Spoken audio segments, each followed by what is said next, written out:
తెలంగాణ వెలుగు టీవీ వార్తలు.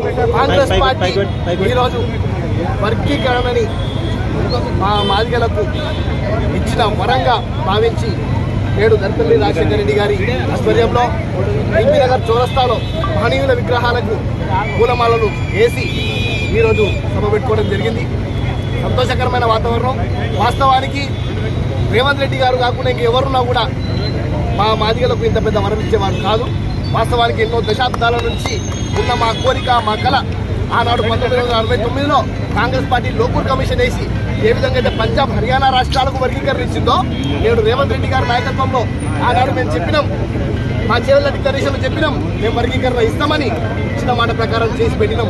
మేము చెప్పినాం 3 కార్పొరేషన్లు ఏర్పాటు చేస్తామని. మాదిగ కార్పొరేషన్, మాలా కార్పొరేషన్, ఉపకులాల కార్పొరేషన్ ఏర్పాటు చేసింది రేవంత్ రెడ్డి గారు. ఇక మిగిలింది మా దళితులకు లోన్లు, ఎస్సీ కార్పొరేషన్ చైర్మన్ గా తొందరలో లోన్లను కూడా విడుదల చేస్తున్నాం. ఈ పండుగ వాతావరణం స్థాయిగా రెడ్డి గారి నాయకత్వంలో చాలా గట్టిగా జరుగుతుంది.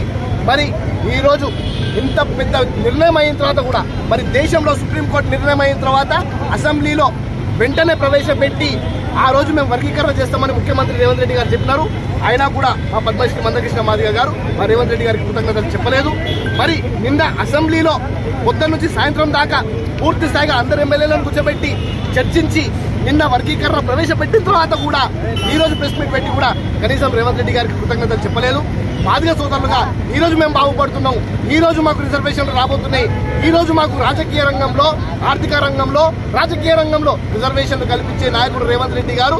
మేము కృతజ్ఞత భావంగా ఉన్నాం. మరి ఆనాడు పూర్తి స్థాయిగా ఏదైతే మన పరేడ్ గ్రౌండ్ లో జరిగిన సింహగర్జన మీటింగ్ తో దాన్ని కూడా పూర్తి స్థాయిగా పెట్టింది కూడా రేవంత్ రెడ్డి గారే. అది కూడా గుర్తు చేయాల్సిన అవసరం ఉంది. ఇదే కాకుండా ఏదైతే ఆనాడు అసెంబ్లీలో కేసీఆర్ గారు ముఖ్యమంత్రిగా ఉన్నప్పుడు మందకృష్ణ మాదిగ గారు ఏదైతే పోరాటం చేస్తుండేనో దాని విషయంలో ఆ రోజు అసెంబ్లీలో ప్రశ్నిస్తే 2 సస్పెండ్ చేసిండు. అందులో రేవంత్ రెడ్డి గారు ఒకరు, సంపత్ అన్న ఒకరు. ఈ రోజు వర్గీకరణ ఇచ్చినందుకు కృతజ్ఞతా భావం చెప్పాలని చెప్పి నేను డిమాండ్ చేస్తున్నాను.